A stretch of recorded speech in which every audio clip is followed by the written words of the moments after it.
welcome back to the CoolFigurez channel. I'm your host, Jesse the Bat Madrigal, aka the Buff Collector, and welcome to episode 31 of Coffee and Toys, guys. 31, we've begun the 30s. So, with that being said, we of course are going to get into this week's Coffee and Toys Live, future of Coffee and Toys Live in terms of guests, this week's toy haul, this week's toy news, and so much more. So stay tuned. But first, if you're new, then welcome. This channel is all about cool action figures, analyzing them, hunting them, taking pics of them, and of course, playing with them. If that's your sort of thing, why don't you go ahead and hit that subscribe button? And while you're at it, why don't you go ahead and hit that bell notification icon so you stay notified when I do upload new content. If you do enjoy this video or any other videos that I put out, please remember to give them a thumbs up. It really helps the channel grow. With all of that out of the way, guys, once again, welcome to episode 31 of Coffee and Toys. I have to admit, guys, I've been filming a lot right prior to this. Like, I was thinking about all my stuff that I do, you know, for my videos and whatnot, and I was like, you know what? I think it's time to update a few of it. So I'm updating my outro, I'm updating some of my stuff in my videos, and I'm updating my god-awful trailer for my channel and for Coffee and Toys because they severely need an update. So I'm working on that. I was actually filming both of those prior to this episode. So yeah, guys, with that being said, why don't we go ahead and jump on into this episode by starting off with this week's Coffee and Toys Live. Thank you once again to Epic Toy Art over on Instagram for coming on the show. I really do appreciate it. He reached out to me to be on the show, which meant the world to me because, you know, it's one thing for me to reach out to somebody and they agree to be on the show. Like, that already in itself is amazing and awesome, but the fact that he showed enough interest in my show and enjoys my show enough that he asked to come on, it just meant the world to me. So thank you to Epic Toy Art. We really had a great conversation all about you know, the toy community on Instagram, as well as how to grow your Instagram. So if you're wondering how you can grow your Instagram organically without having to buy into a bunch of bullshit, definitely check this episode out. He talks about when to post, how he posts, and all this other great stuff. So thank you so much to Epic Toy Art. I look forward to having you on the show again. But now it's time to take a look at the future guest of Coffee and Toys Live. So upcoming shows. Next week, we will have Big Nerdy himself from the Nerdzoic YouTube channel and Nerdzoic Toy Store. Super excited to talk to him. After him, we will have Real Shift. He is actually a film reviewer. However, most of the stuff that we love in terms of toys and stuff comes from movies and films, so I know we're going to have a great conversation. I'm definitely looking forward to that. That will be on 420. And then 427, the week after that, will unfortunately be no show. I will be taking that week off because I will be celebrating my 25th birthday on the beautiful island of Maui, and I'm going to be a little busy, so I won't be able to do a live Coffee and Toy show that day. So that week I will be taking off, but the following week I will be returning May 4th with Can't Kill Chewy. If you don't know who he is, he does have a channel here on YouTube. He hasn't uploaded in a while, but you should definitely go and check out the videos he has put out.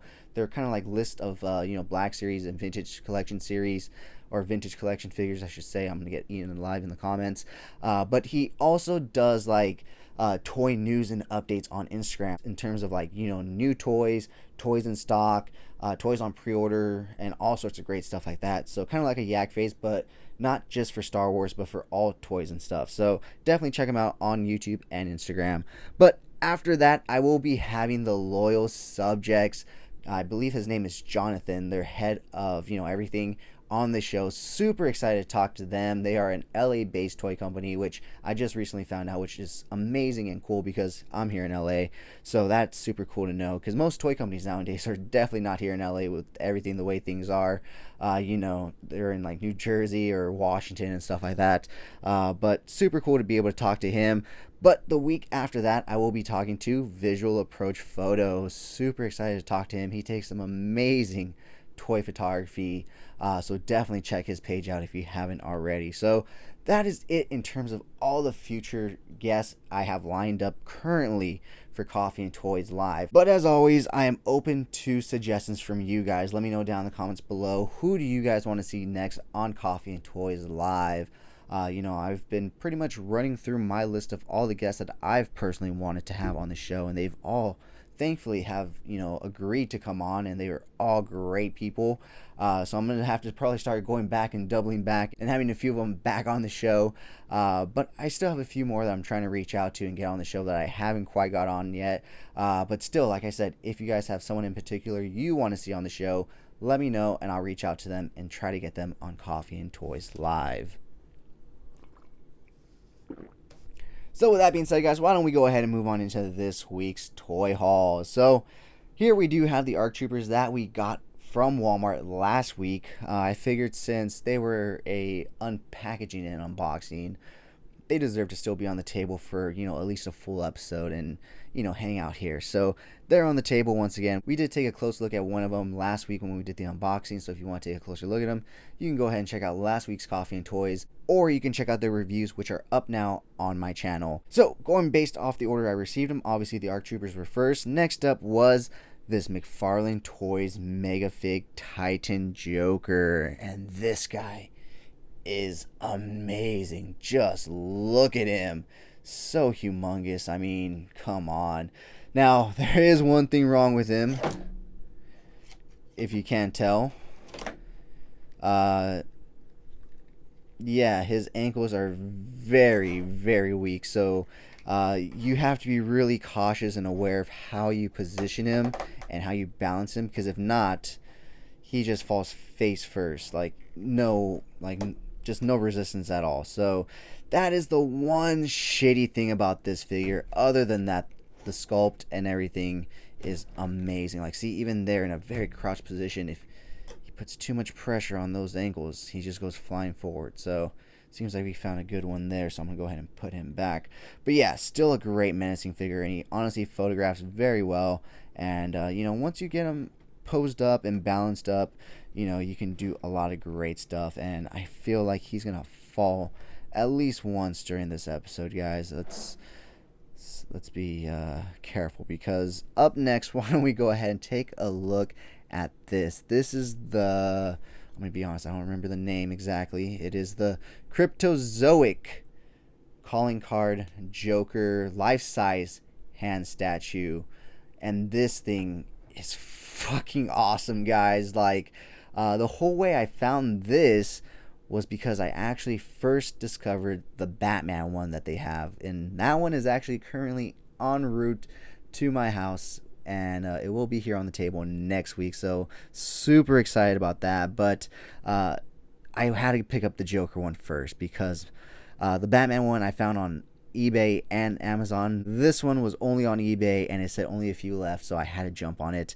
And man, oh man, am I glad I did. This is a life-size hand replica of the Joker's hand holding a playing card, guys. I mean, literally, look, it's literally the size of my hand. It's a life-size hand holding up the Joker card. And the cool thing is that included was not just one Joker playing card, but multiple. So why don't we go ahead and pull them out, so that way we can go through them and you guys can see them all. So here we do have the first one, the next one, and the final one. But I just think this classic Joker one looks the best in his hand, so I'm going to go ahead and display him with that one. I mean, I wonder if I can double it up, triple it up. Let's see. I think, let's see. Okay, yeah, that looks way better. So we're going to actually go with all three cards if he can maintain them, because it seems like they're wanting to fall. But I think, let me see if I can maybe, seems like his hand's only thick enough for two. So I think I'm going to go with these two right there. Let's see. Seems like I just have to shove it in a bit more. There we go. Now he's holding it. Nah, I think it looks best just holding the one. Alright, we're going to go with just the one, guys. Okay, all that for nothing, guys. I know. Sometimes the wait isn't worth it. But anyways, still a cool statue, and definitely looking forward to the Batman one. Unfortunately, unlike the Joker one, he's not going to come with multiple batarang options, much like the Joker comes with multiple card options. He only comes with one batarang, but it is still cool and it is still life size, and I'm pretty sure they are going to become staples of the podcast table. And in saying that, why don't I go ahead and move them into its rightful spot right there next to the Mezco Toys bat signal. So yeah, guys, with that being said, why don't we go ahead and talk about the final thing that we got in this week, which will actually be our unboxing, and that is the Star Wars Black Series Republic Commando Boss. Now, I did recently purchase the new PS4 Republic Commando remastered version of the game, and man, it just brought back so many great memories. I personally never owned the game. However, my friend when I was younger did, and I played it countless times when I was over to his house. So this thing is amazing. And honestly, guys, Commandos are my all-time favorite clone troopers than the ARC troopers. So I cannot wait for Fixer and Sev. However, I will say one thing, guys. Wait to buy your Black Series figures. It seems like non-mainline figures are constantly getting discounted. I was actually able to get this guy on, I think, 15% off on GameStop. So wait to buy your pre-orders unless they're like Walmart or Target exclusives. Then obviously you're going to have to jump on those. You're going to have to buy them. But I feel like if they're not Walmart or Target exclusives, you can wait. Even GameStop exclusives, you can wait. And just wait for a sale and then jump on them, because their prices are getting outrageous for what we're getting. I have to admit, we're getting very little accessories for more money.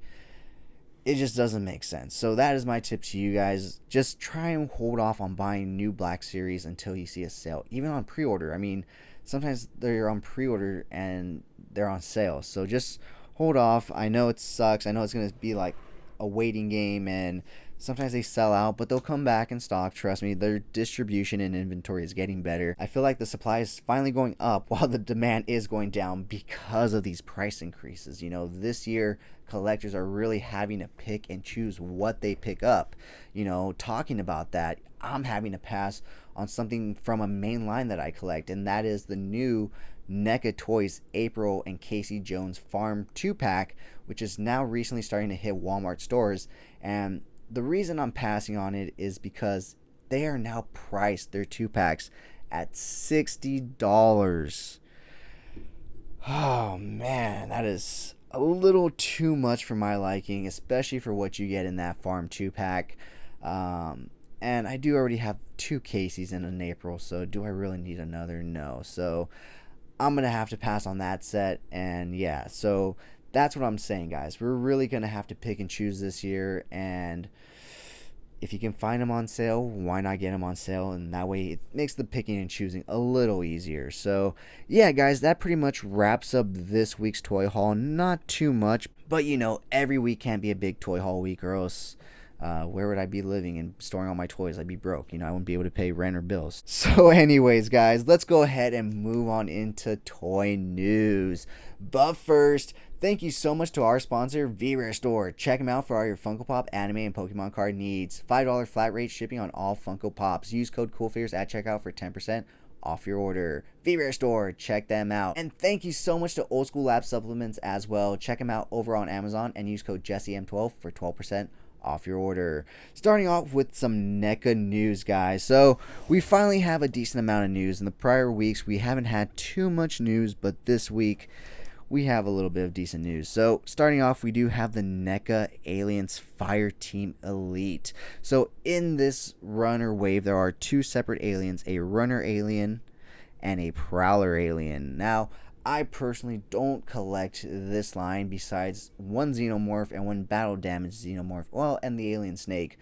However, these different variations are very tempting, especially for just utilizing them as just evil aliens, I mean, even though they're Xenomorphs and stuff, I feel like they're generic enough to be able to be thrown in any kind of situation and just kind of be labeled as generic aliens, So yeah, guys, I mean, 2 more variations to throw in the background to throw out your action figures. I'm really contemplating and thinking about buying these.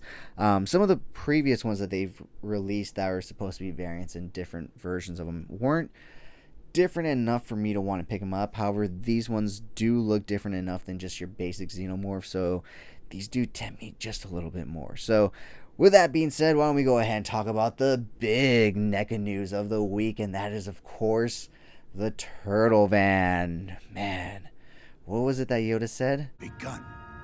The Turtle Van.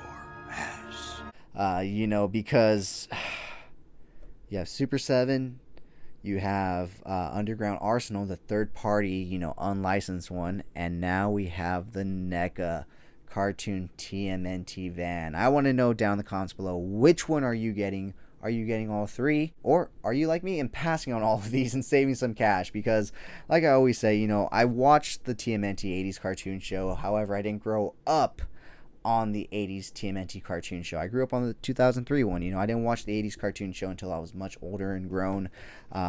So I don't have that same nostalgic feeling to it as a lot of these TMNT NECA collectors are or do have. So yeah, that's an easy pass for me.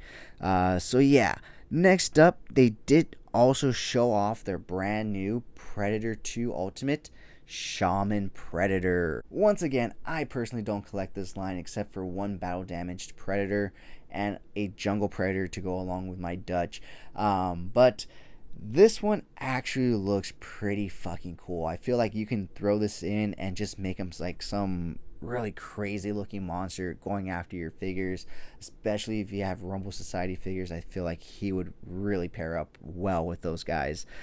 So yeah, that is it in terms of NECA news for this week, guys. So before we move on, thank you so much to Raise Energy for also helping sponsor this video. Check them out over on raiseenergy.com and use code THEBAT for 10% off your order. And thank you so much to Legend Footwear for helping sponsor this video as well. Check them out over on legendfootwear.com, and of course use code JesseM_LGND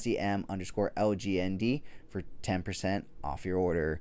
So next up, let's talk about Super 7 because we have some Mighty Morphin Power Ranger news. So Super 7 announced, showed off, and solicited orders for their Wave 3 Mighty Morphin Power Rangers. In this wave, you will finally complete the Ranger team with the Blue Ranger, the Black Ranger with 2 head sculpts of both Zach and what was the other guy's name? I always forget the second one's name. I grew up with Zach being the Black Ranger, and after that I kind of just I don't know who the second guy is, but you get both heads, so you can pick whichever one you want.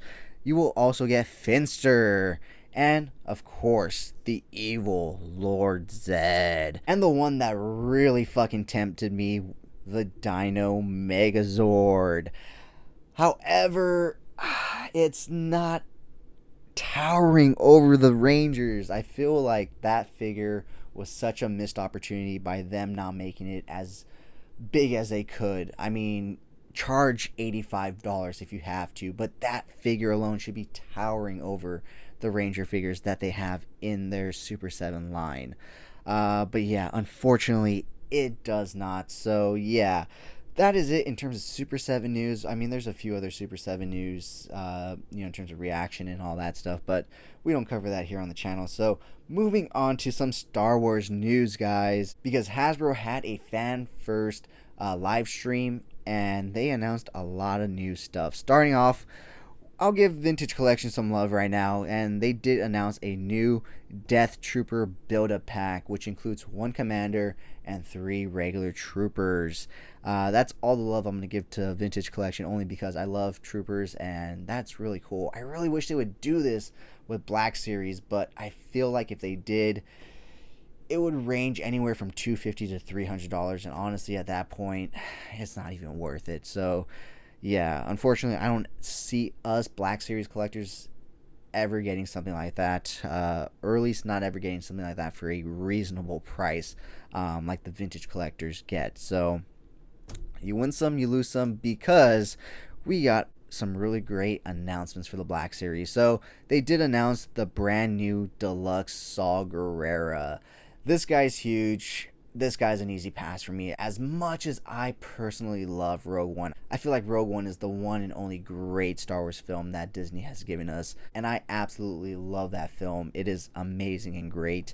However, I don't really care about Saw Gerrera, so he's going to be an easy pass for me. However, the brand new GameStop exclusive gaming grade Sev does interest me because obviously, as I was saying earlier about Boss and Republic Commandos and Commandos in general, they are my favorite. However, I will be waiting, as I said, for a sale to pre-order him and Fixer at the same time. Next up, they did announce another wave or series, or just maybe another 3 figures from their new publishing line, and that is Sergeant Creel. And this guy, I mean, a stormtrooper with a lightsaber, yeah, that's already pre-ordered in my book. I'm sure in many of yours as well.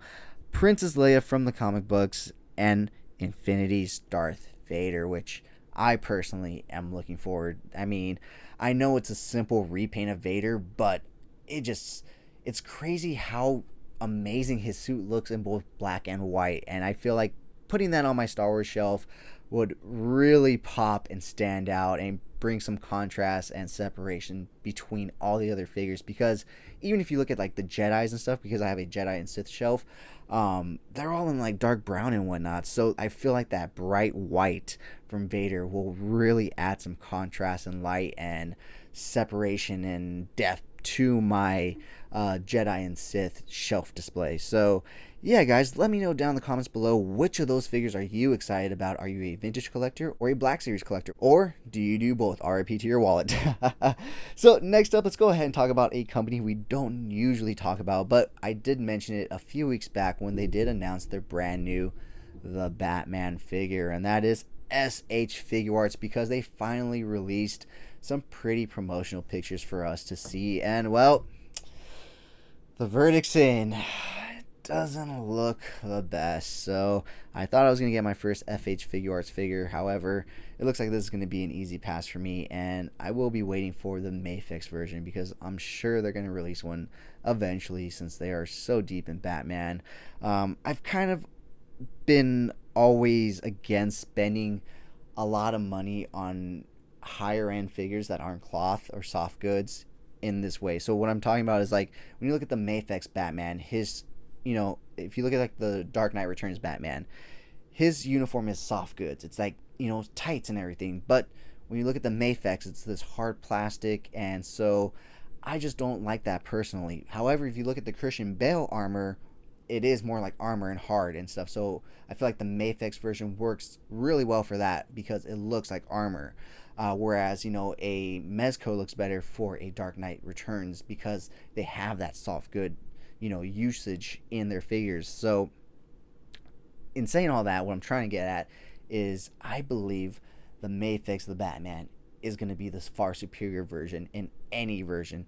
I am still going to be getting the Mezco version, but I feel like the Mayfix version is just going to be that one that is right on top and just stays there because his costume is like armor, and so I feel like that's going to play to Mayfix's strengths. But we're going to have to wait and see until they actually release any kind of word on that. Like I said, they have not even released word on that. I just have a feeling like they're going to have to release that eventually if they're this deep into Batman figures. I mean, come on. A really hyped up, you know, brand new Batman and Batman figure movie. They're going to capitalize on that. So, yeah, guys, with that being said, why don't we go ahead and move on into Mcfarland news. So, yeah, it was almost a full week without any kind of Mcfarland Toys news from the DC multiverse, but Todd said, fuck that, I'm going to leave you guys with one little tease. And he teased the Blackest Night Batman, only showing from basically from his forearms to his hands, but we do see the ring lit up, and obviously this is not going to come as a feature in the toy. Todd likes to take some liberations when he's advertising his toys, and I don't know how he's not getting caught up with, you know, false advertising, but I guess that's a discussion for the lawyers and not us guys, right?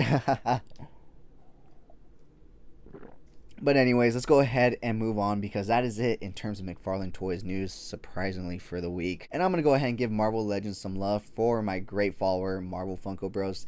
You know, I gave them some love last week and he really did appreciate it. And you know what? I think I'm just going to give him some love from here on out for you, man. Thank you so much for always supporting and watching my videos. You're the best. So they did announce one new figure this week, and that is the Mr. Moon Knight. And he is a part of that Ultron Vision Build-A-Figure wave. So he comes with, I believe, the right or the left arm.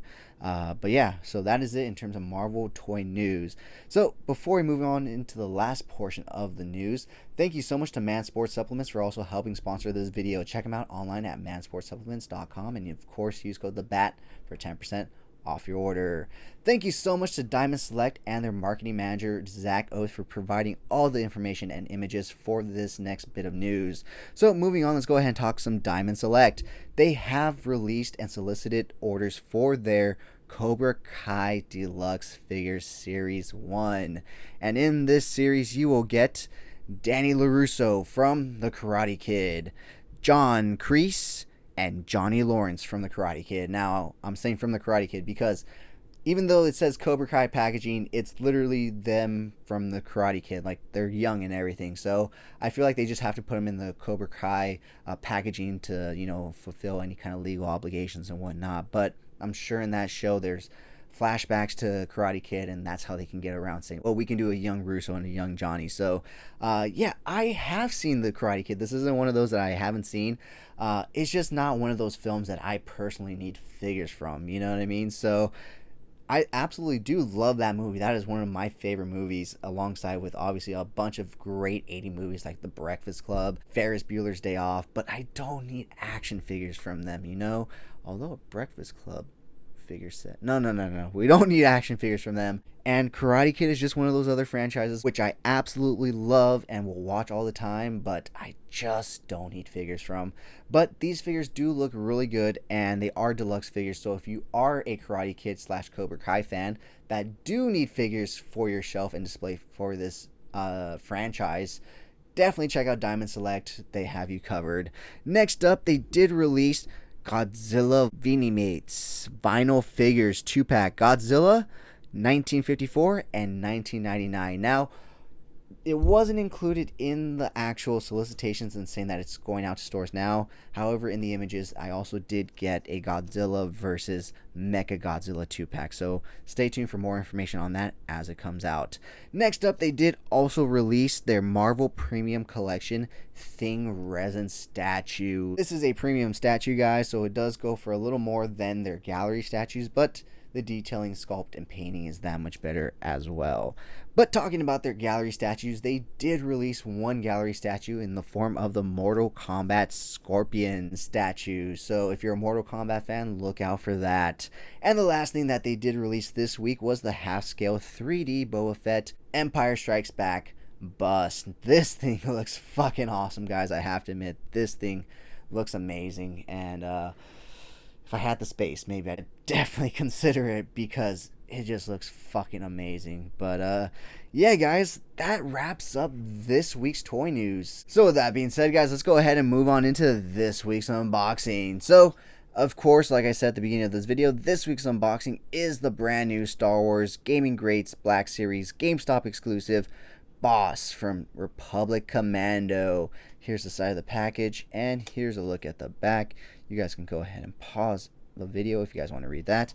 But with that being said, let's go ahead and dive on into this unboxing. So as I stated, Commandos are my favorite version of Clone Troopers, so I'm super excited to have this guy, even if the sculpting isn't accurate and it's a lot of reuse and blah blah blah, and the gun's not even proper scale, but you know, it is what it is. I mean, the one from my 3 3/4 Commandos are actually bigger than this, and those are 3 3/4 scale. So yeah, something has to be said about that. Shit, I totally forgot to show you guys a tray shot. So yeah, here's Boss, at least in his tray.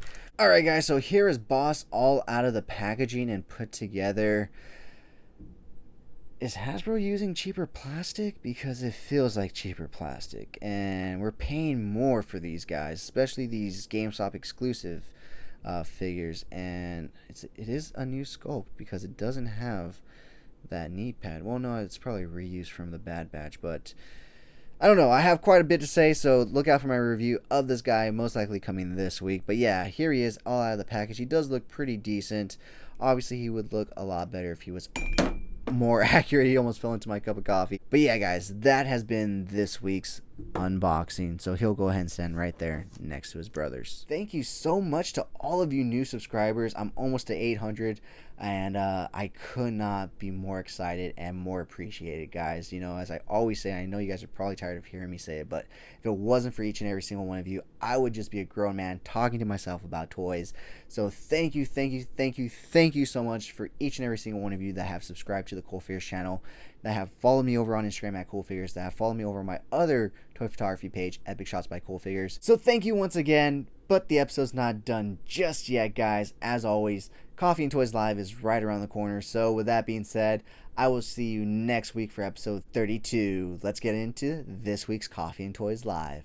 Welcome back to the CoolFigurez page. I'm your host, Jesse the Bat Madrigal, aka the Buff Collector, and welcome to episode 12 of Coffee and Toys Live, where I will speak to a new guest every week about toys, toy collecting, toy hunting, toy photography, and so much more. This week, I have Epic Toy Art, not Arc, here on the show. So thank you and welcome for coming on to the show, man. Thanks, guy. It's an honor. I appreciate it.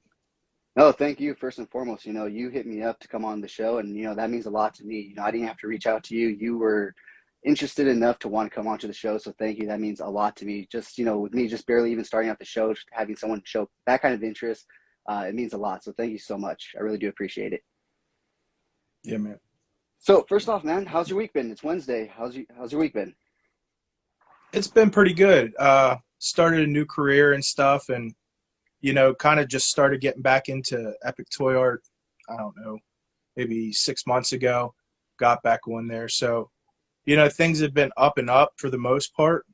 I mean, I can't complain. God is good. Great, man. That's great. Do you mind talking about your new career path, or do you want to keep that to yourself? Oh, no, I can. So I drove a CDL truck for a number of years, and it just was too much, quiet time for me. I needed something more. I wanted to work with my hands. So I'm sorry about any background noise. The kids are going to sleep right now. You're good. I'm trying to miss that. But, so I got into HVAC. So far, it's been awesome. Not too hard to learn, but you can make better money doing that. So I'm going to keep on trying to go that way. Oh, nice, man. Well, that's always good to go up and stuff, and always good to make more money whenever you can. That's always the plan, right? Yeah.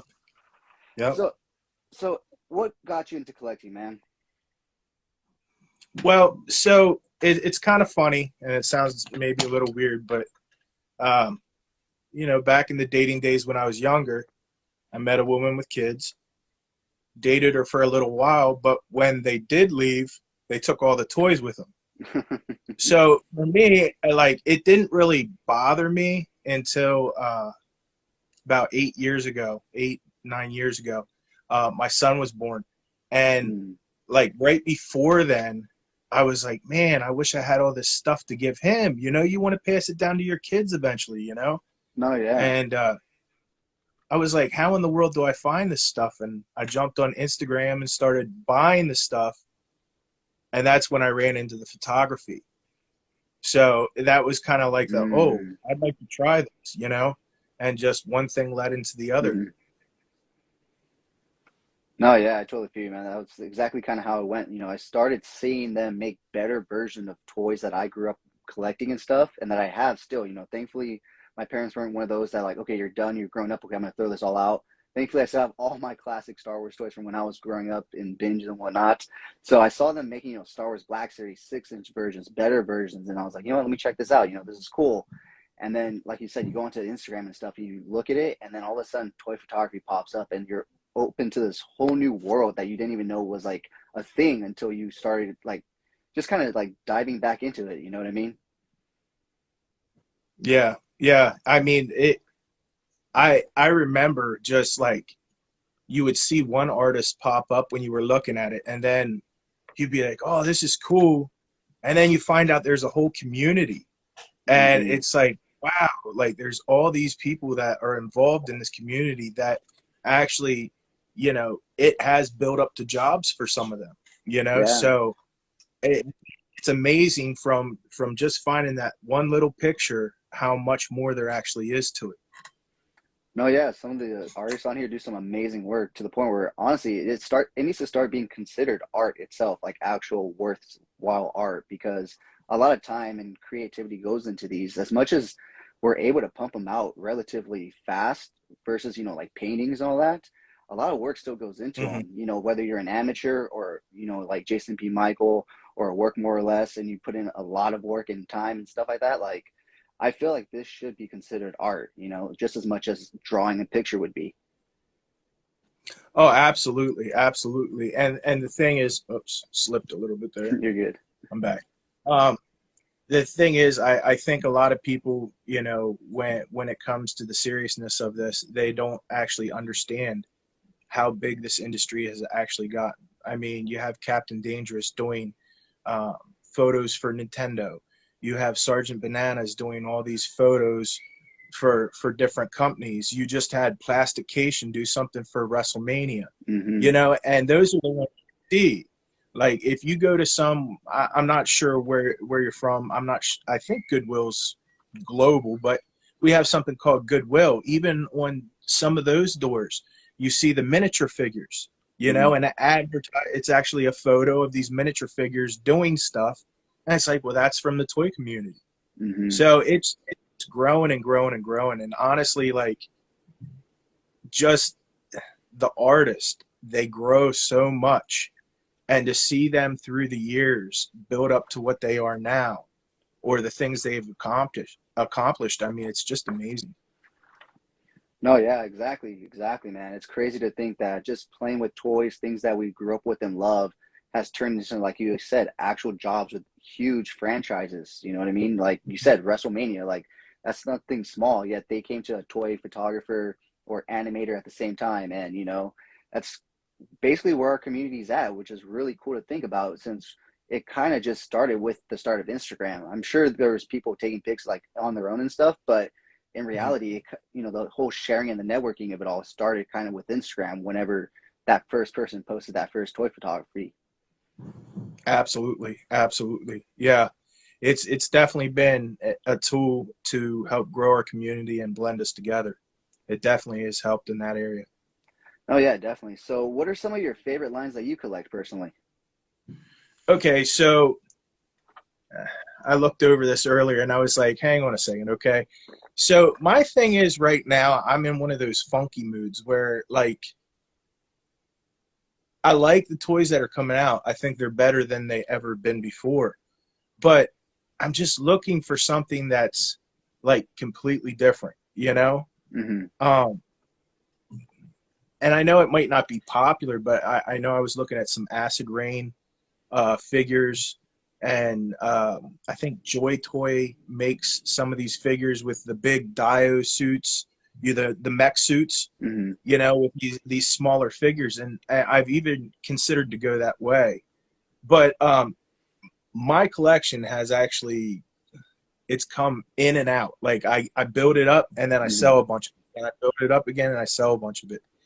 And it seems like where I'm kind of happy right now is collecting a little bit of everything. I really like the GI Joes that are coming out. Um, I'm really hoping they go above and beyond with those.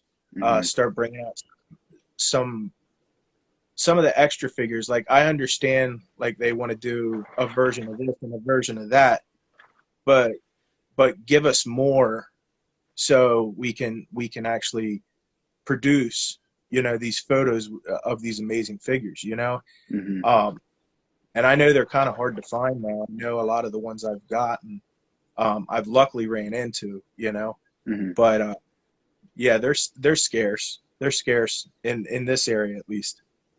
So you would say the new GI Joe classified line would be your most favorite, like out there brand, like not your like unique type. If I had to sit there and say something, I'd say the GI Joe classifieds.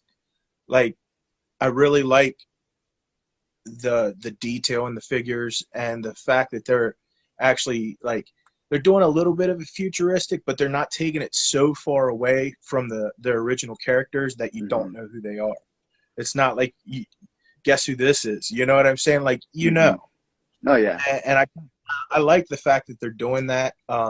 And then I guess they're coming out with the more classic cartoon like figures. That should probably be cool too, but I would have to look at the articulation in some of that, I think, before I'd have full faith in it.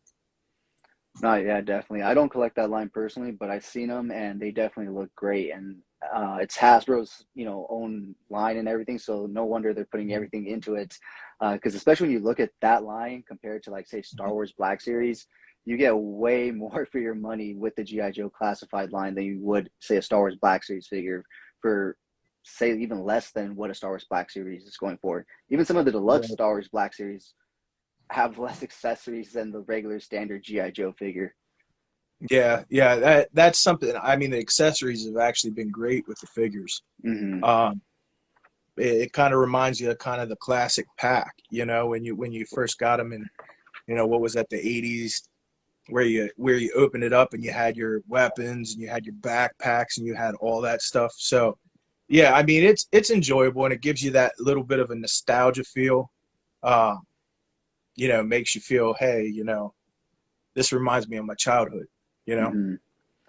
No, yeah, and I think that's what's so big about the community now is that a lot of these toy companies are coming out with such great representations of toys and characters that we grew up with loving that we're just like, wow, it's something that we wanted when we were growing up and now we can physically have it. And now most of us have adult money and, no supervision. So we go ahead and buy what we want.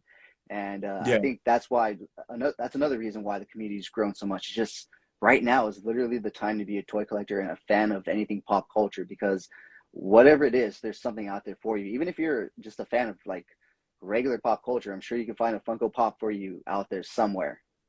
Mm-hmm. Oh, yeah. And people even that don't want to have anything to do with a toy community or toys in general, you'll still find those in people's houses that like, oh, well, I like this, so I got one of them. You know what I'm saying? I mean, it's just, the culture right now, it's really cool to be able to re-experience all this, and see that they're actually listening to a lot of the fans and saying, okay, no, we're not going to accept this. We want this. And they've been pretty good about that, I think, in my opinion. No, yeah, definitely. Especially since, we've all been kind of closed in these last 2 years and we've only been able to like really just look at our toys and do nothing more. I think we've been a little more critical, but I think the toy companies have also accepted that and they have upped their game significantly. And in some lines and ways more than others, obviously. Like I said, Star Wars Black Series, price keeps going up, but the, accessories stay the same, if not go down. But other lines have definitely been pushing boundaries and, changing things and been great. Yes. Yeah. It's a good time to be in the toy collector, community. I mean, if I had one of these figures brought back to me when I was a kid, I don't know what I'd say. You know what I'm saying? I mean, yeah.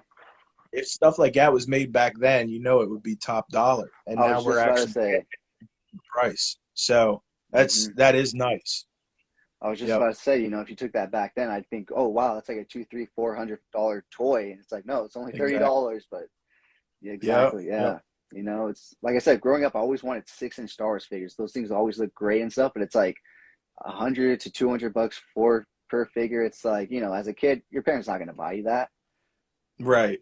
Yeah, you're dreaming, or you better get grandma or somebody that's going to spoil you to get you something like that. But even then, once grandma, kind of lets it slip to mom, she's gonna be like, "You're crazy! Like, don't buy him $100 toy, like just to play with and stuff. Like, it's not even it's not even an Xbox or anything like that." Yeah.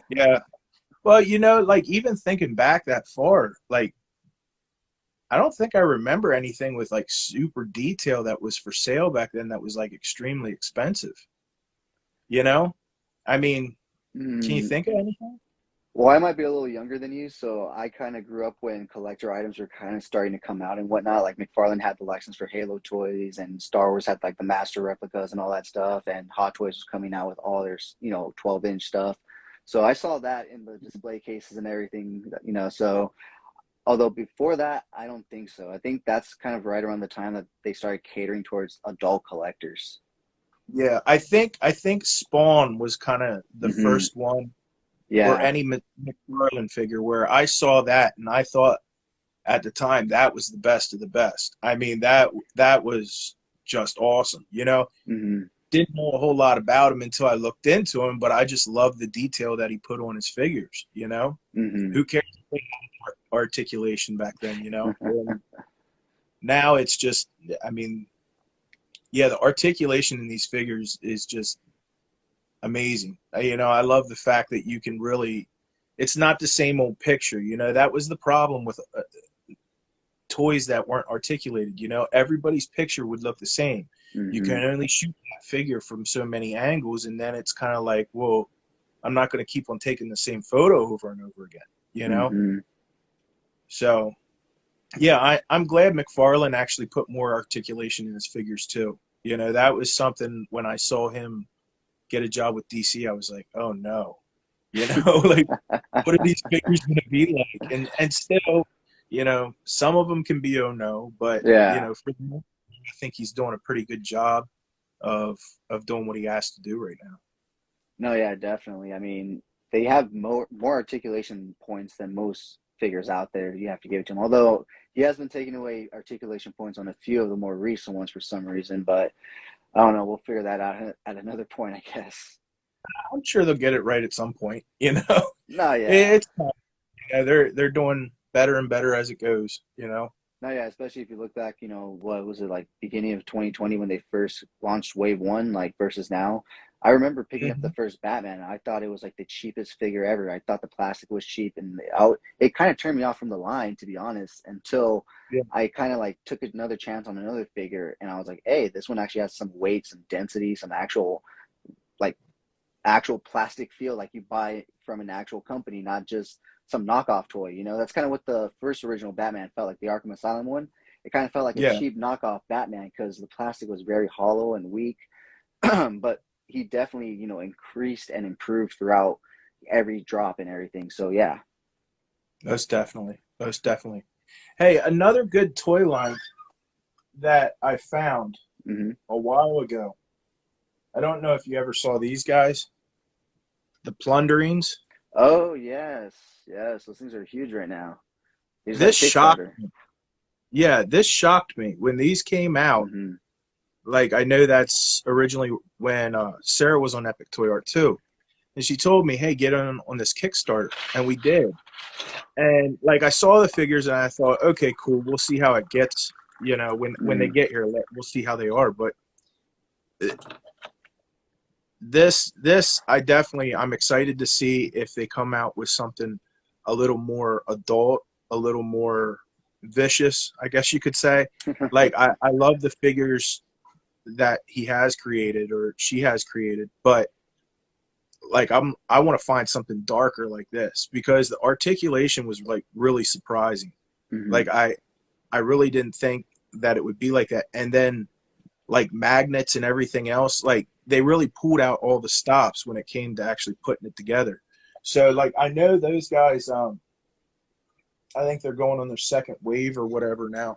But I'm just really excited to see, you know, what the new guy in the game can do. You know what I'm saying? No, yeah, definitely. And like I said, you know, they're really big right now. I think as soon as they started their Kickstarter, it kind of just started surpassing all the goals real quick, you know, because like you said, the first original launch was so surprising in what you got in terms of articulation, the quality of everything. And so, yeah, you know, I kind of saw everything happening and, you know, reviews and everything. And I was really surprised too, you know, like, wow, those are actually really cool. Although I was like, you know, that's another rabbit hole I cannot get myself into. So I've stayed away from it. And I'm glad I did, only because those Kickstarters are really great. And I would know that if I was a collector in that line, I would definitely be collecting all those Kickstarters as well. So I'm glad I didn't dive in. But other than that, they are great figures. I've seen some great toy photography with them as well. Yeah, they really they pop and the detail on them. Yeah. You know, they're really good. You can tell it's not just a quick job like you'll get on some figures sometime, you know. The time was put into it. I can appreciate it. But I also this I'm excited about from Neca. These guys. Oh, Gargoyles. Yes. I'm pretty excited about that. I mean, it's something different. Like I said before, I was looking for something different. And with those, you know, there's nothing out here right now like those. There's no the only other version you can get of those guys is the ones that came out in the 90s or something like that. Mm-hmm. That's the only place you can get them. So I'm pretty excited, to see a couple of these new ones come out. I know a lot of people were asking about where in the world these guys get the folded wings.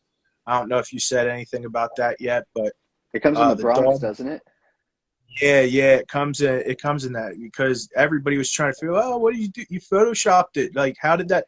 No. All right, there's a little more to the one package, than you know. So Yeah, real quick, go figure. Go says show that again. The Goliath. He wants to see your Goliath again.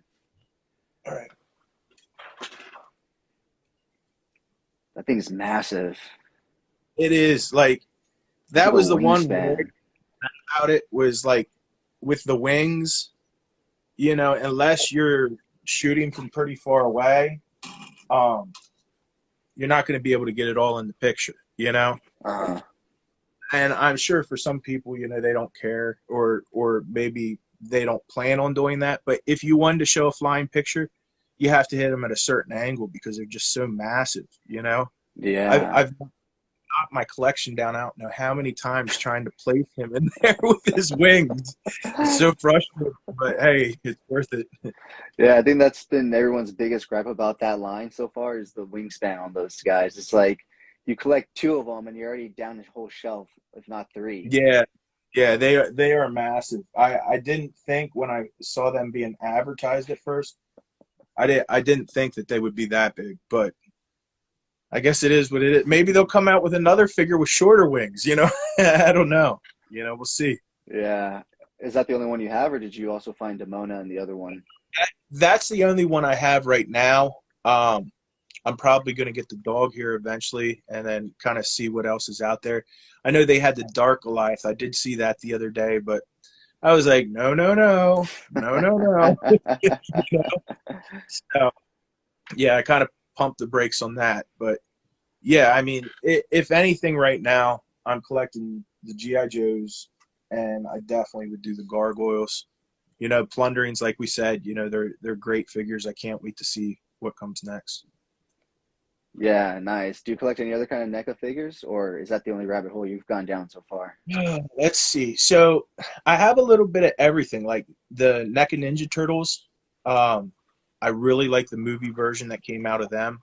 Mm-hmm. I thought they did a phenomenal job, so I got a couple of Yes. those. The not the newest He-Man line, but you remember the He-Man that came out? I'll tell you the way it was in my area. So there was these He-Man figures we found out in the toy community that were coming out, but Mm-hmm. for some reason they weren't released, or there was not a deal where they were going into a toy store. Mm. And so I called, it was like Big Lots or something. I called them to see when they had these guys in. And I mean, they just went in and took all, you know which ones I'm talking about, right? No, I don't really collect He-Man, so I wouldn't know.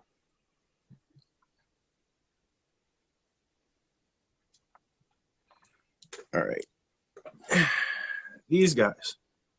Oh, okay. Remember when they first came out? Like they have it's a different kind of articulation than some of the other ones, but I remember when they first came out, you couldn't find them nowhere. Mm-hmm. So I have a couple of those. Mezco is a problem. No, don't even talk to me about that being a problem, dude. It's like, that Dave Chappelle meme where he's like, "You got more crack?" I'm like, "You got more mezco?" Yeah, like I really need to stay away from where I know they sell those, Like Yeah. I have the Punisher and Cable and I think a couple other, but they're just awesome looking figures. They really are. I mean, they got the detail, they got the material.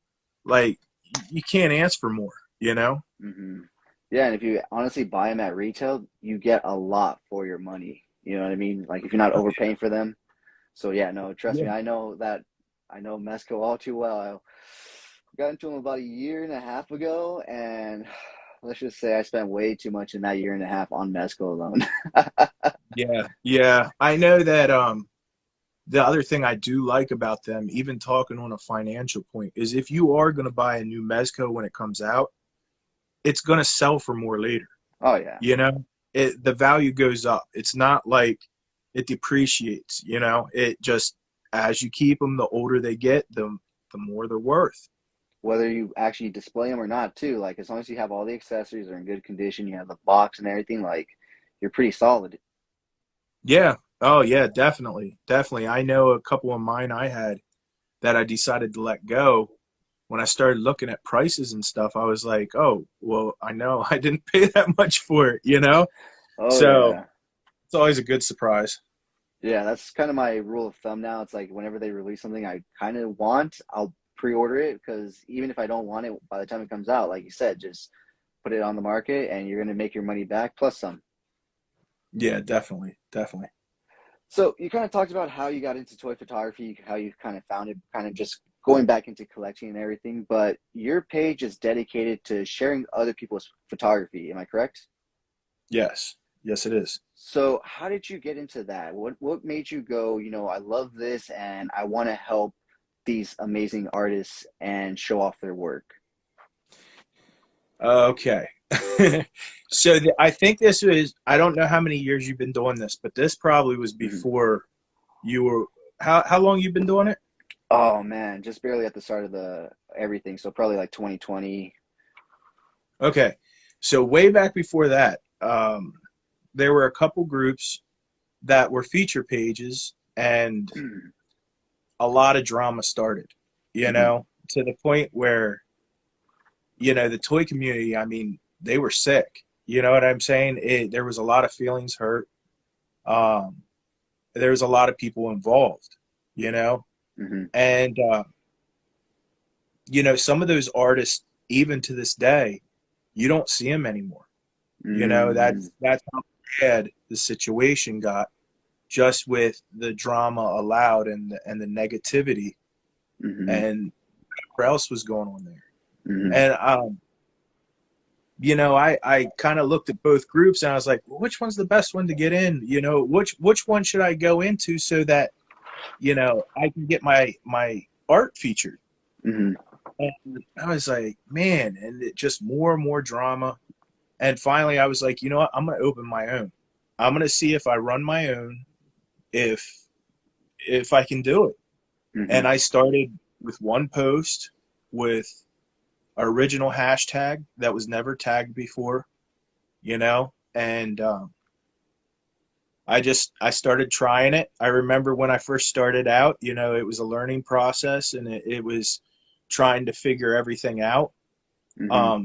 But over time, it just kind of took on a life of its own, and following certain rules and certain tricks, like we were able to just keep growing, you know. And Epic Toy Art probably would be bigger than it is today if I kept with it and didn't go through a time where I just kind of shut down. Hmm. Um, but yeah, I mean, I just decided, hey, you know what? It's like there's all this drama going on. Why don't I just start my own and start featuring pictures and, you know, give people the appreciation that they deserve? And it just kind of caught fire, you know. It caught fire and it keeps burning. That's great, man. I mean, that's such a great reason to do it and a great, story of hearing how it started off with you just wanting to help the community, have a place to share their stuff without having to be bombarded by all this drama and stuff. I'm glad to hear that it grew from that to what you are now. Despite you taking that little break, you're still at a great spot, and I think as long as you keep at it, man, I'm sure you're going to continue to grow, and you'll grow more than what you would have grown if you wouldn't have taken that time off. Sometimes we need some time off. Sometimes you need Yeah. some time away, just step back. Even me personally, I've been feeling that lately. It's just like I've been doing a lot, and I just like I need to take some time away and but sometimes you just gotta put your head down, and get it done. But it's great that you did that for the community. And so, uh, do you do any kind of toy photography like yourself and post it yourself, So I or? do. So you know, one of the things that like I like doing with the pictures that I do choose is like there's a lot more work that go into them than what people understand. You know, I mean, it is not just I'm taking a figure and I'm sticking it up against the screen and I'm going to take a photo, and that's going to turn out to be amazing. You know, Mm-hmm. it doesn't matter what kind of camera you have. It doesn't matter.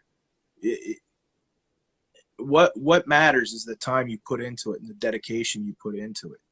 Mm-hmm. And I started out doing a bunch of toy photography. I had dios that I build, more dios over here. But recently, I've been getting into some customizing too. Oh, The GI nice. Joe that they don't have. Like I've Oh, been going in nice. and start sculpting and stuff, and you know, it really helped me find a new love for the toy community. You know, Mm-hmm. because like I've been through the good and the bad in the toy community. So sometimes it's been great, sometimes it hasn't. So I really had to like refine that love. This is Fast Draw Oh, from. wow, nice. So yeah, it just took some time, and I had to. I started, you know, wanting to experience more because I knew there was more to this, and you know, just the time. I mean, I'm not half as good as any of these guys out here. They're amazing, but Mm-hmm. really, if you want some appreciation for some of the other stuff, just try some of the other things you see them do, and you'll realize like it's amazing. It's really amazing. No, yeah, I totally get that, and I totally understand. I feel like if you tell just somebody that's not into toy photography, about toy photography, I think they think about what you said initially, like you're just putting a figure there, you're taking a picture, and it's just standing there and whatnot. But when you show them actual toy photography from these great toy photographers, or even some of your own work sometimes, they see like the effort and the way it comes out because it doesn't sometimes look like toys. Sometimes some of these photography shots come out like actual movie scenes and stuff. You kind of have to Oh yeah, think about it. Like, is this real? Or are yeah. these toys? Like, some of these are just that great. So once you show people those kind of images and stuff, it kind of like opens their eyes up and kind of opens that door to them as well. Like, oh wow, like I didn't even know that this was even a thing. Like in my mind, I thought you were just putting the toy down, putting a picture, and that's it. You know what I mean? Like a kid, essentially. But Yeah, yep. like you said, so much work goes into it. Whether you're creating a dio, whether you're buying a dio, whether you're messing around with your lighting, your sources of lights, your posing, your wires, no wires. Atmosphere, illusions, all this stuff, you know. Mm-hmm. There, I mean, the community is so rich with the different things you can do in this community, you know. And that's one of the reasons I started doing the artist special feature. I don't know if you saw that on our page, but the thing is, like, we did all kinds of photos, and you know, like, okay, so it's a photography page, but it's called Epic Toy Art, Mm-hmm. so you know, it should be all kinds of art. So I started going in and picking guys that, you know, make the dios, the guys who customize the figures, the Mm-hmm. guys who like amazing faces on figures that look human, you know. I started featuring those guys too because, you know, that's a huge part of the community, you know. No, yeah, dude, yeah, totally. The time, the patience, the artistry, the skill that goes into creating dios and customs is, you're doing something that multi-million dollar corporations are doing in your own room or garage sometimes, some of these Yeah, customizers and even the die. Alabama. You Exactly, know. exactly, and even these dio makers, it's like some of the stuff that they come out with, like Euler Works, like the stuff he creates is just out of this Oh my world, you know goodness. what I mean? And Yep. like me Yep. personally, the reason I really got into toy photography is because I have no artistic ability when it comes to like drawing and painting and all that stuff. So I Yeah. unfortunately cannot make dials for the life of me. So I've had to buy all my dials, but yeah, but some of these people that do this stuff, it's just like, wow, the stuff that they create, it's just pure artistry. It's, yeah, definitely worth showing off just their work alone, besides, what it can be utilized for in the grand scheme of toy photography. Definitely. Definitely. So, what is your favorite part about showing off these images from all these other artists or artists? Sorry, my cat's going crazy here. You're good. Um, he tried to run and take the cord out. So one of my favorite parts, I think, about sharing toy photography on Epic Toy Art is not only that it's a service that I can provide the community, you know, and help out and get their art out there. You know, it's also like a bonding point for me and my kids, you know. Mm-hmm. Um, you know, they're interested. You know, when I'm looking through picking the photos, a lot of times they're sitting there stopping my scrolling, you know, to look at stuff in between. You know, it takes twice as long sometimes, but it, you know, it's been cool that so I had a son of my own to my first wife, and then I married into another family that had four more kids. Mm-hmm. So it was, you know, to start out, it was just great to be able to actually do this with the kids and have some kind of bonding point. You know, I Mm-hmm. know that like with my son, you know, when he went through, you know, the different things that came in life, to be able to sit him down and paint something with him, or, you know, it's been a level ground we can all meet on. Mm-hmm. And that was huge to me, you know. As for sharing the pictures, I mean, like I said, it's more or less it's a service. It's something I wanted to do. I wanted to make a fair place for everybody to put their art. I didn't want there to be any artist that feels like I can't get featured because they don't like me, you know? Mm-hmm. Something just like I said, again, another level playing field for everybody to come to and have a chance, you know, to expose their art, you know? Mm-hmm. No, that's great, man. You know, and I think the whole community really appreciates that, and that's why you've seen so much success because, like you said, you offer that level playing field no matter who you are, how many followers you have and stuff. If you like the image, you're going to feature it. Or if your kids like the image, you're going to feature it. Yeah, yep. You know what I mean? So that's great. And you always give credit where credit's due. So I think we should talk a little bit about a controversial page that's popped up in the last recent few days on Instagram that seems to be wanting to do what you're doing, but not in the correct way. So you know what page I'm talking about, correct? Yeah. Superman, what was it? Superman toys? Or what was it? Toy page or let me see, I have it written down. Yeah, Superman toys. superhero toy. Superhero toys. Yeah. Yeah. So like I want everybody to understand from the beginning of this situation that this the reason that post went up the way it did was he was contacted beforehand. I ended up waking up in the morning to a bunch of messages under the Instagram account. I try to check it several times a day, but there was a little more traffic than what I usually see. So I got into it and started looking into the messages, and there was people, hey, we don't know what to do. We need help. Is there any way you can help us out? Mm-hmm. And well, of course, you know what I'm saying? Like, Mm-hmm. I get it. I like I said, I try to do a little bit of everything in the toy community, and I get it when the hard work that goes into it, you know. But they messaged the guy or the girl, whoever it might be. They asked him several times, you know, to give him credit. It wasn't even take it down, you know. It was Mm-hmm. just all they wanted was credit in the beginning. But when he Mm-hmm. wouldn't give the credit that was due, they would ask him to take it down. Well, he wasn't responding to any of these messages. So that's when I decided, you know what, I have enough people and I can see, you know, they're frustrated. So I'll throw up a post and see how it affects everything, and see if that helps, you know, deter him from doing what he's doing. Mm-hmm. And so, like I said, they were putting all kinds of messages on there trying to talk to the guy, trying to get him to take the stuff down. And at that point in time, I noticed that he was actually going through and deleting them and limiting the amount of comments that could go underneath these pictures. Mm. In my opinion, when that happens, they're doing something knowingly. You know, Yeah.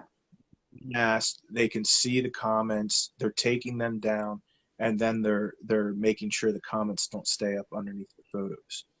That, Mm-hmm. like, I understand, like, it might be toy photography unwritten rule, but the thing is, like I said before, anybody who understands the amount of work that goes into these photos and the amount of money that they have to invest in the toys and the equipment and the cameras and the diodes and everything else, Even you just the know, time.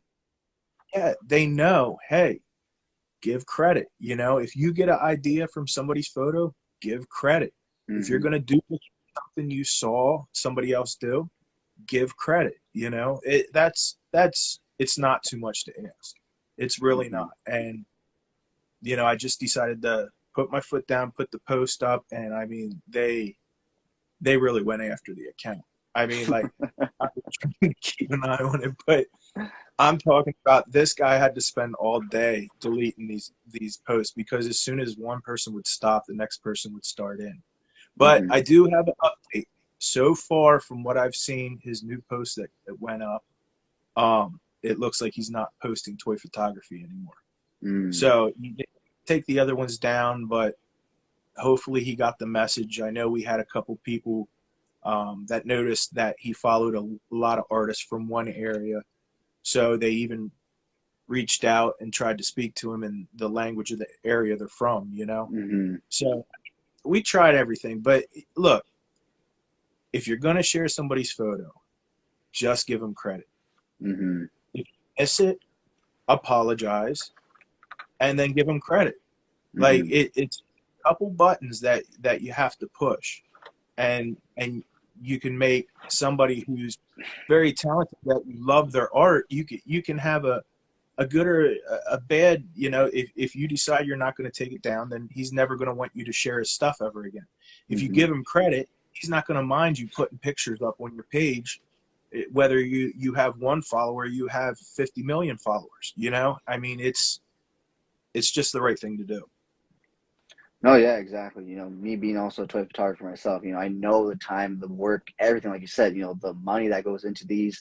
And we all love having our work shared. Like, that's not even the issue. We love having it shared for others to see because of the time and work that goes into it.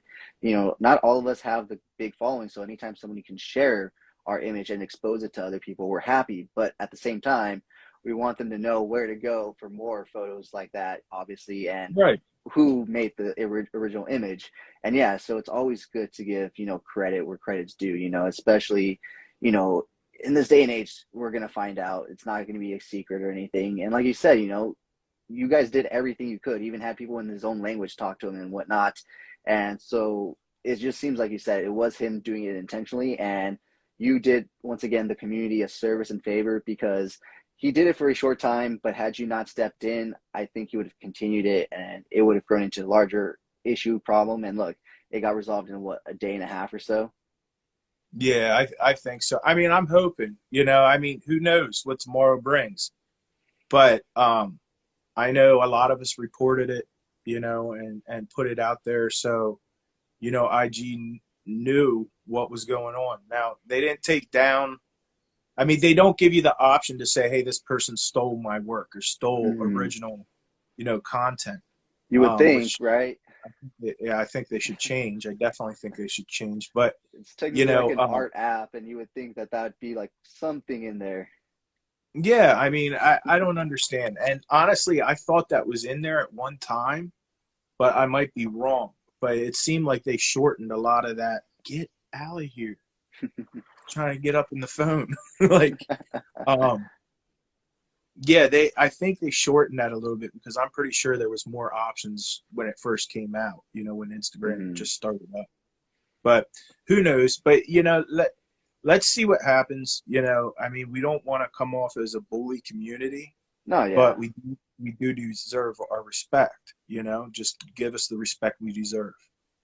exactly. Like I said, we're never afraid or, you know, not willing to share our work. We just want you to give us credit because the majority of us don't do this as a job for companies. We do this as a hobby for fun. So we take time out of our day, our schedules to do this and share this work with everybody. And we just want you to give us credit if you really enjoy the work and everything. You know, that's basically what it comes down to. Exactly. Exactly. So, in talking to you and everything, you brought up that you wanted to talk about something that you thought would be a good topic for this discussion, and that is helping to grow your IG. Yep. So we're going to talk about this, okay? And I'm going to say a bunch of stuff, and I just want you guys to take in what you can from it, okay? Apply what you want, but you got to decide too in growing your IG. I mean, this is the first thing, okay?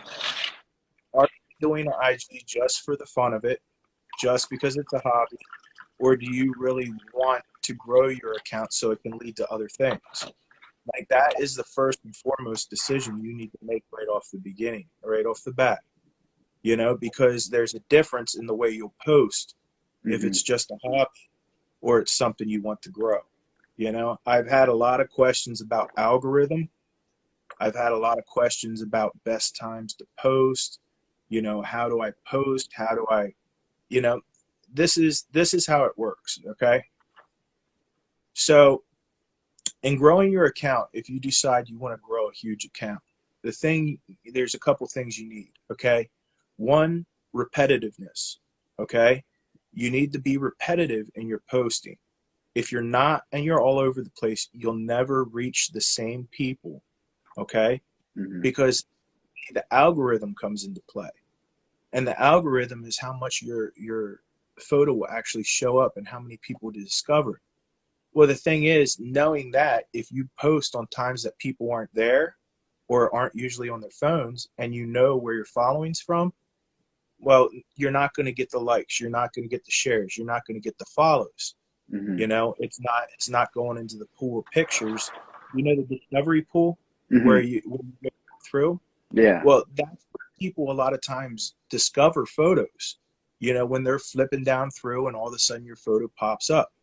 So that brings up another point, okay? And this is a little more difficult for original artists. Post in multiples, okay? Don't post one photo at a time. When you're going to do it, if you post multiples, it actually clumps up on there and is seen more, okay? So now you're going to ask me, how do I find my algorithm, okay? How do I know when's the best time for me to post and when my photo will be more exposed? So this is how that's done, okay? You can change your account on Instagram to a business account, okay? You can see all the numbers and statistics in front of you. That helps some. That will help you know kind of what time your target artists, or not artists, followers will be on, or the people that are looking at that. So, all right, let me think here. I'm trying to think how to explain this. Okay, so if you know and you look on there and most of your following's from the United States, okay, there's a couple things. So you got to understand everybody's on a different time schedule here, right? 4 or 5 different time, or 4 time, whatever you call them. You know what I'm talking about? Yeah. So the thing is, I might post when I get up in the morning, 6, 7 o'clock, I might post, but it's still, you know, 4 or 5 o'clock. Yeah, my time. Yeah. Well, you're not going to be on at that time. So that means that when you do get on, it's luck of the draw if that photo actually comes through. Because the thing is, Instagram is a series of compiled photos, okay? They constantly stack on your feed.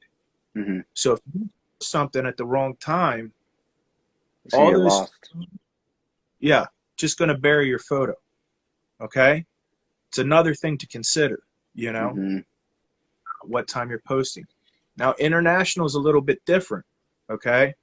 If you're trying to grow internationally, okay, so our first biggest following is from the United States. Our second one is, I might get these wrong, so forgive me if I do. I know Indonesia, we have a huge following from. Chile pops up, and Mexico. So these are the timelines that I also know I need to post a picture. So I got to see when they're posting. Now, you guys might say this is a little weird, but I actually have an alarm that goes off in the middle of the night to wake me up to post for the international crowd. Okay? Oh, wow. Say that's a little overkill, but that's what has to be done to Oh, it's actually dedication, man. everything up. Yes. Yeah. Oh, yeah. So, international, you also got to understand this. They do not have the daylight savings time. So I had a bunch of people down around daylight savings time when it switched over. They go, oh, Instagram changed the whole algorithm. No, they didn't. Our time just changed. So you're posting at the wrong time according to the rest of the world. Yeah. So another thing you have to consider, Mm. So the other thing about growing your account is if you're doing it for a hobby, you might be doing something that's not so popular. Like if I decide, forgive me any collectors of this, but My Little Pony, all right? If I grab My Oh, no, Little you have all the Pony, bronies after you. right, yeah, I know. I'm going to get attacked now. There's going to be a post up with My Little Pony. But like the thing is, if I get My Little Pony, I got to understand that there's a certain amount of people that will like that. Okay. Mm-hmm. And if I'm in the artist pool and I'm not making myself, if I'm not doing the things, the figures that are popular, it's not going to grow as fast. Mm-hmm. Some of the faster accounts you see growing right now, like Mr. Lee, for instance, Mm-hmm. he knows Batman's big now. He's posting Batman. Mm-hmm. If he knows Spider-Man's big, he's posting Spider-Man. Ah. Everything you got to consider, because if you're posting the stuff that doesn't matter or people don't technically like, now I'm not telling you don't post anything you don't like, but Mm-hmm. make sure there's a mix if you're trying to grow your Instagram. There Mm-hmm. has to be those popular things that people were into at the time, the movie that's out, the cartoon that just came out, the new series that's out. You got to look at all those things and consider them if you're trying to grow. No, yeah, definitely. Definitely, because, like you said, that's where the interest is at that moment in time. Especially with these big blockbusters that have really been hitting it out of the park. The interest for those characters specifically has gone through the roof, not only just in the toy photography, but in the figures themselves. Like if you go and look at like Mezco Spider-Man before No Way Home came out and then after, there's a significant price jump in that. Same thing with Batman figures, you know what I mean? And yeah, definitely going with those trends and stuff definitely helps. But like you said, it doesn't mean you have to, but it also depends, like you said, what you're trying to do with your Instagram. If you're just doing it for fun as a hobby, if it grows, then post what you want. But if you are trying to do it specifically to grow and everything, definitely look at what's popular. Like I'm sure today, if anything, Moon Knight is very popular. So if you have Moon Knight figures, today would be the day to post the Moon Knight, image. Yep, and that's exactly right. One of the original logos I put together for Epic Toy Art, it actually had a Deadpool in it. I don't know if you knew about us at that time, Mm-mm. but before the movie came out, I had an artist draw it up. There was, I guess, some posters flying around that I could cut up and chop up and throw in the logo. And the thing is, that was right before the movie came out. I mean, 6 months before the movie come out. Well, you put something that's in your logo, well, all of a sudden they're looking, Mm-hmm. So I know that you do definitely have to consider what's popular at the time.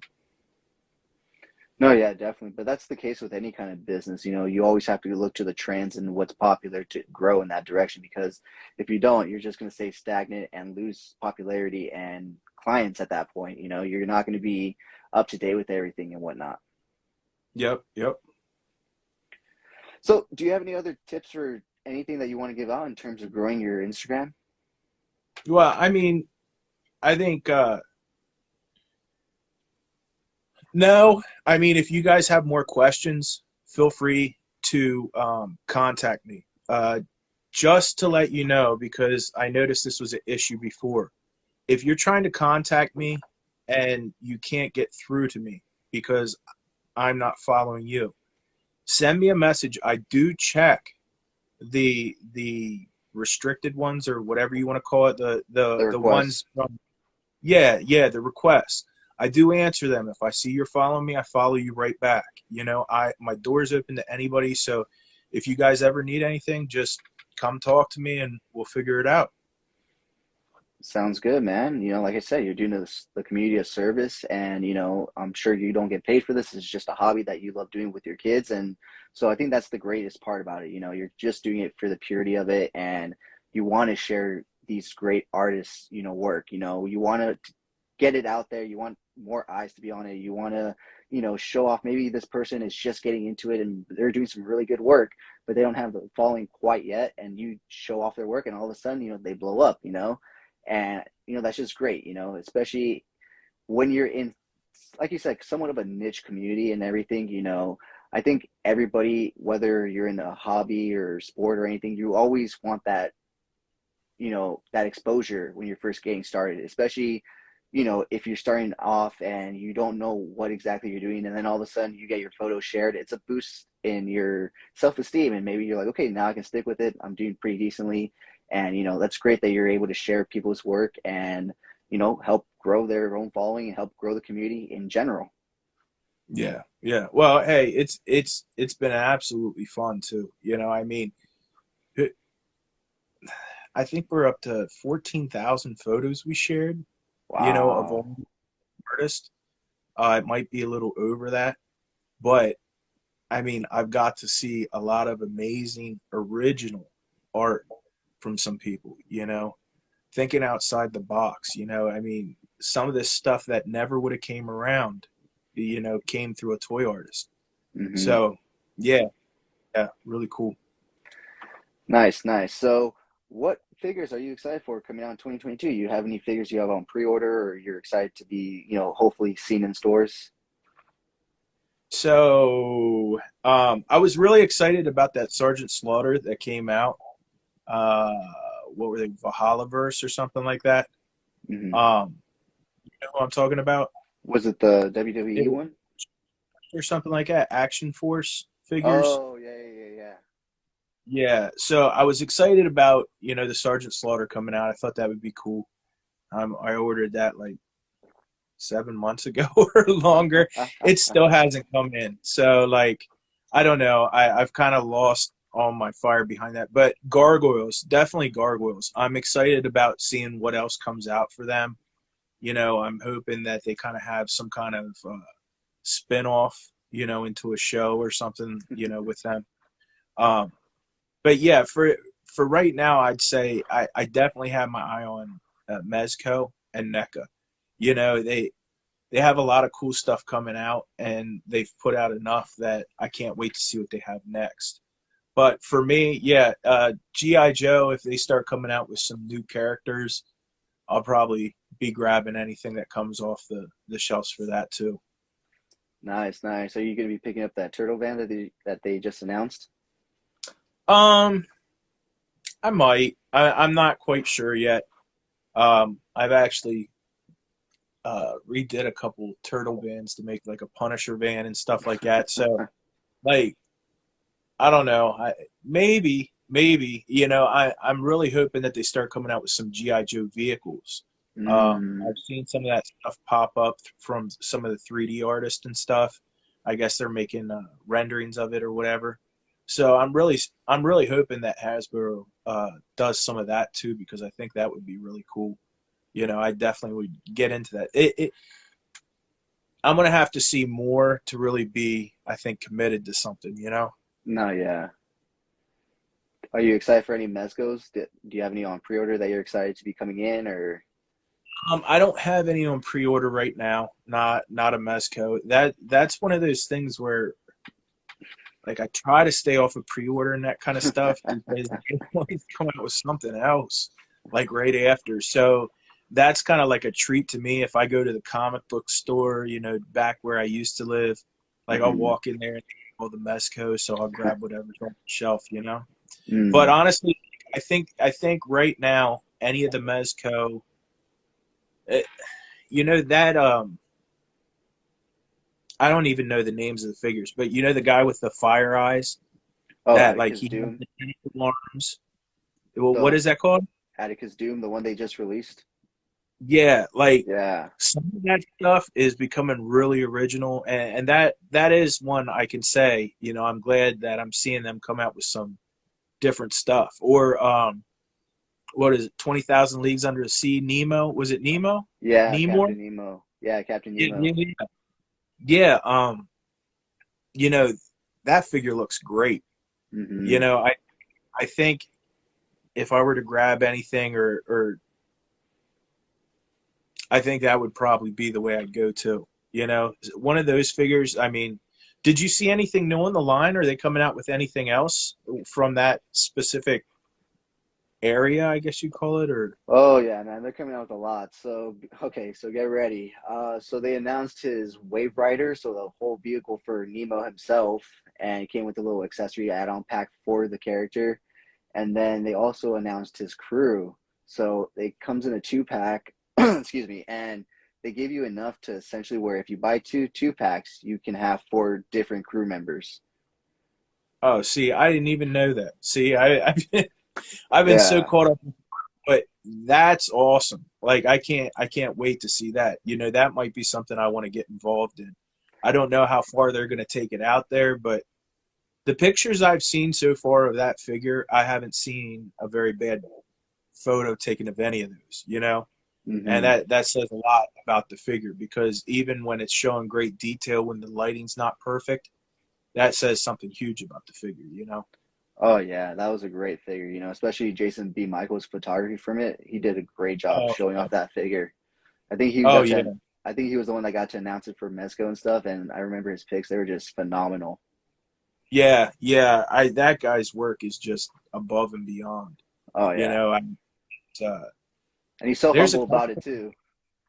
there's a couple of those guys out there like that, and like their work, every photo they're putting out is great work. It's incredible. And I know sometimes I get messages of like, what am I doing wrong?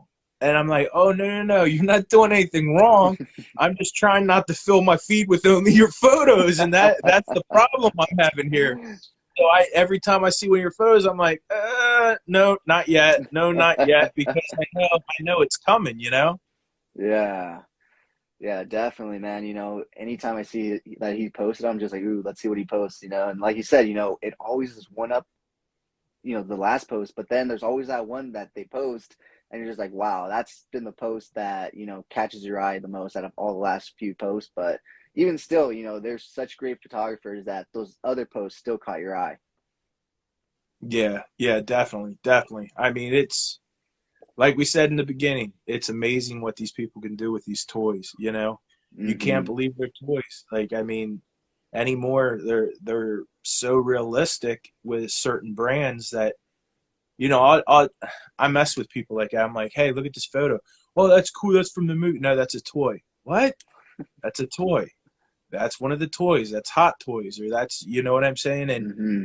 it really opens their eyes. Like you said before, they think you're just setting a little figure down and taking a photo of it. And, I mean, it's fine if Uh-huh. you do that, but yeah, just so much more. Yeah, I mean, like you said, it's totally fine if you personally do that, but like when you talk about actual toy photographers that, when you look at it in the grand scheme of things, they're setting up some amazing, beautiful set pieces, as much so as any other photographer would be in like the real world, setting up a cool image with real people. Hmm. Hmm. Yeah, Sometimes definitely. you see that what the work goes into it, the dials they put in. Sometimes they're working with water, dirt, grime, sand, fire. Sometimes like Sir Dork uses all those practical effects and everything. You know what I mean? So it's like Yeah. it's amazing what they can do.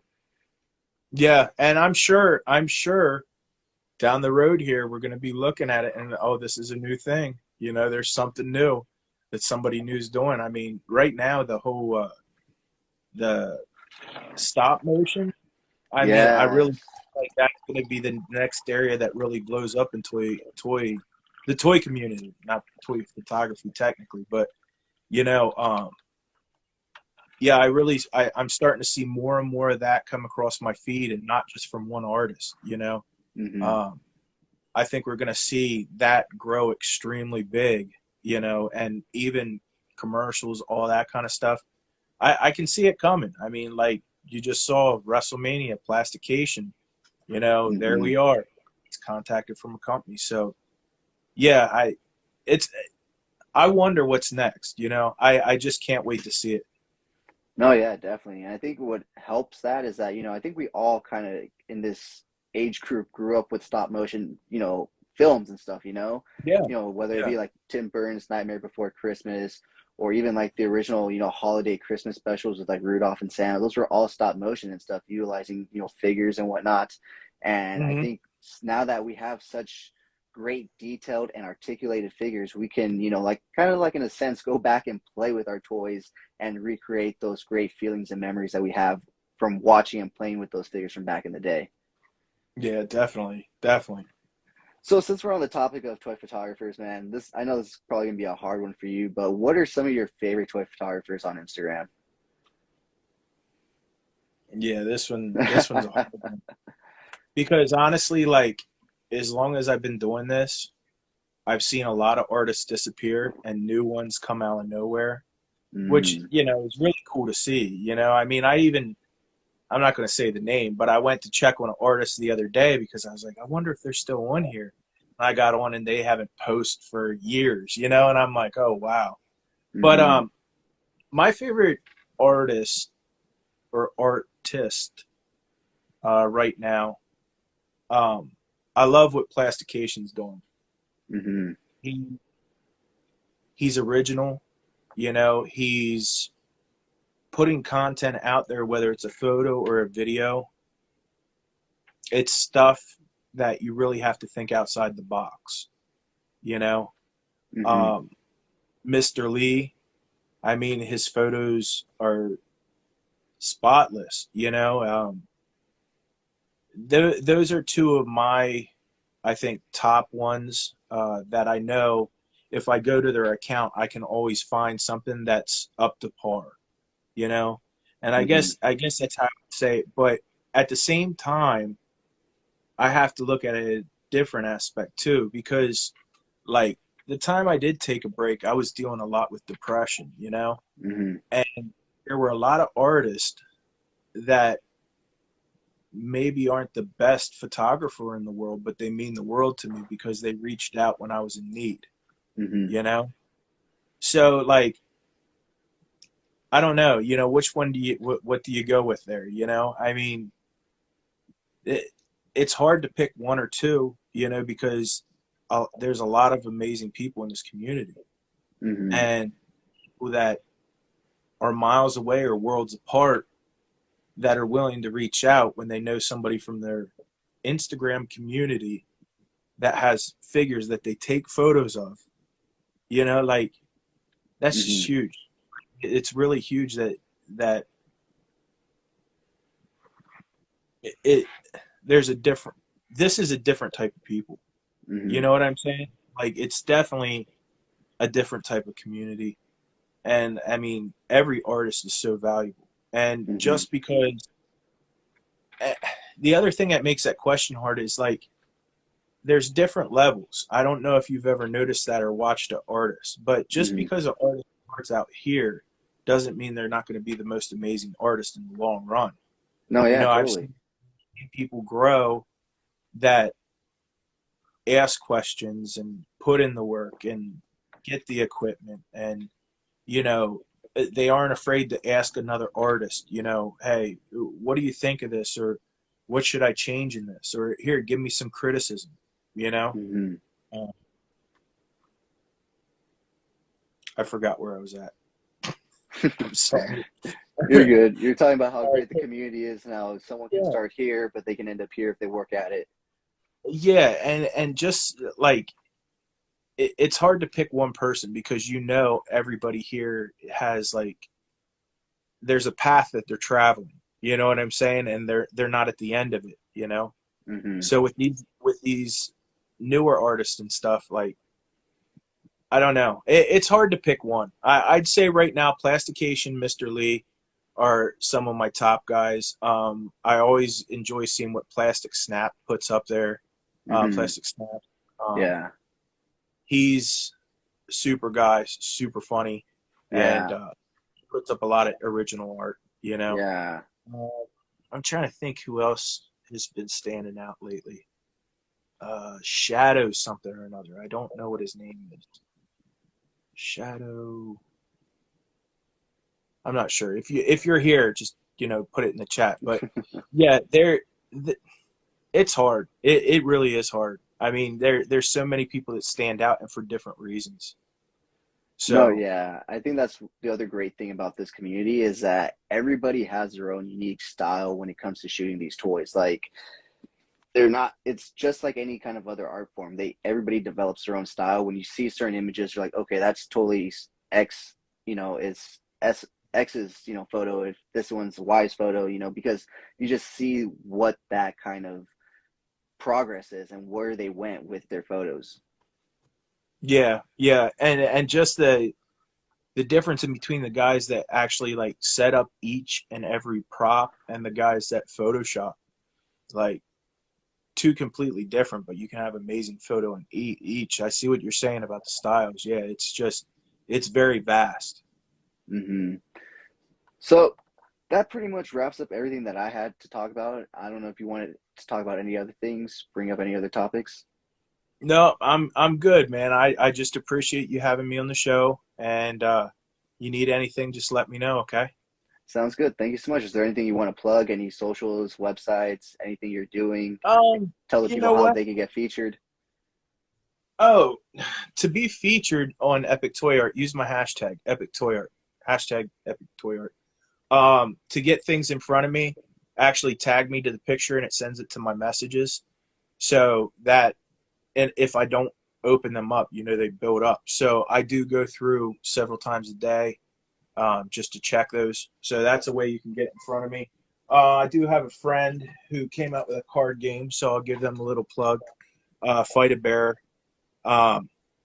So I don't know how many guys are into cards and stuff, but he has a bunch of extra expansion packs coming out for that too. I guess it's type of like, I guess you compare it to like a Magic card game, but Mm, it has to do with bears. But anyway, okay. yeah, I'll plug him for that real quick at Symbiotic Collectibles. Um, if you guys are looking for something older, classic, or even new, Symbiotic Collectibles on the East Coast, they have a lot of stuff. So always give them a look up. Sounds good, So, man. So where can people find your own personal original toy photography? so GI Broyo, okay, GI and then underscore Broyo. Yeah, you can look on there. I don't post a whole lot. I've been posting more or less like the custom work and stuff I've been doing. Mm, That's kind of what I'm into right now.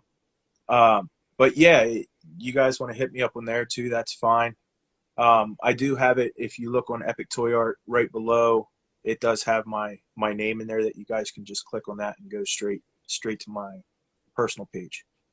all right, nice, nice. So anything exciting coming up for Epic Toy Art? Are you going to do any fun features? Anything exciting coming up?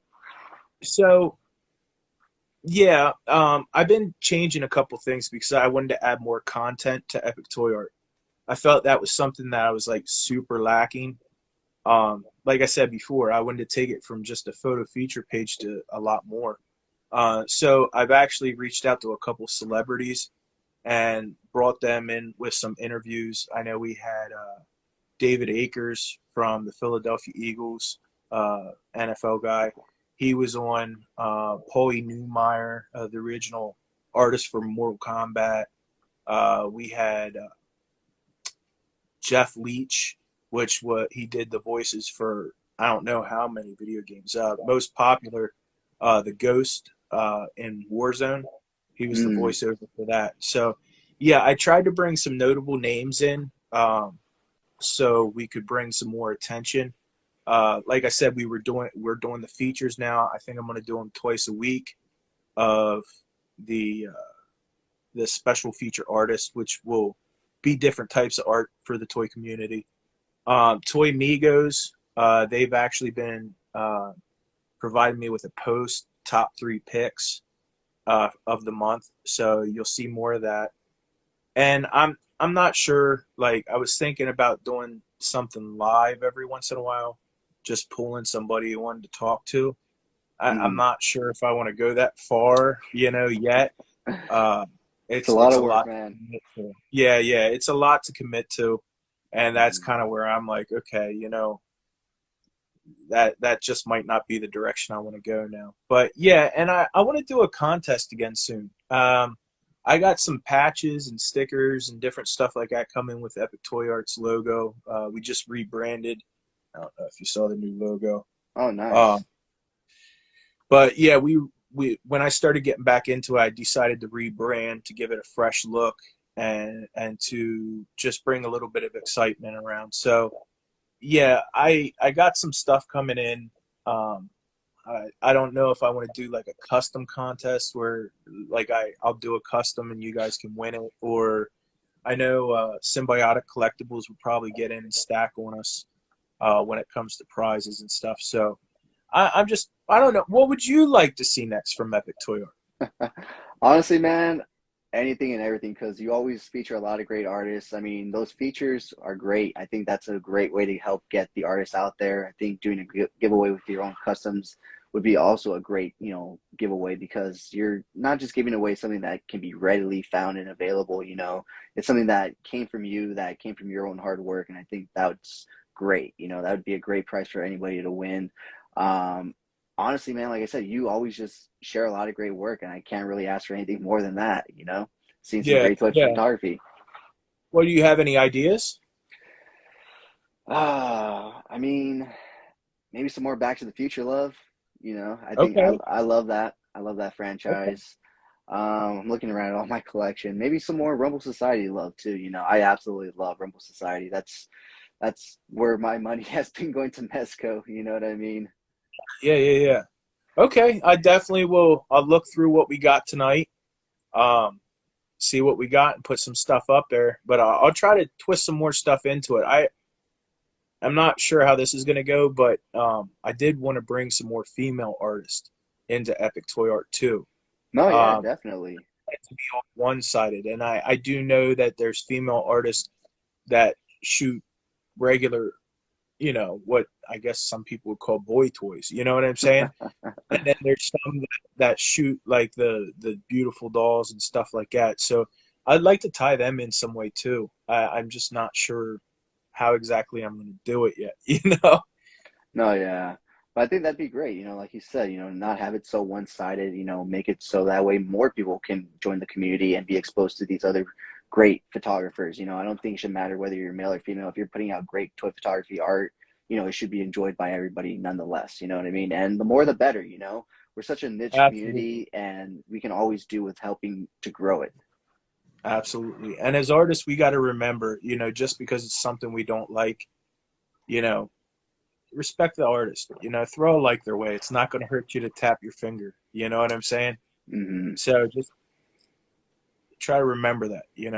I guess I just want everybody to know that. It's just it means a lot. I know some of these people, they thrive on likes, but it's beyond all that. It's beyond all that. When you have somebody appreciating your work, it's just that's the world to some people. Hmm. That's what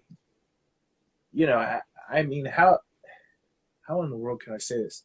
Like to have somebody sit there and enjoy your work and know that you did a good job and know that this isn't just somebody that somebody's saying, "Hey, this is good," and they're actually, that's big.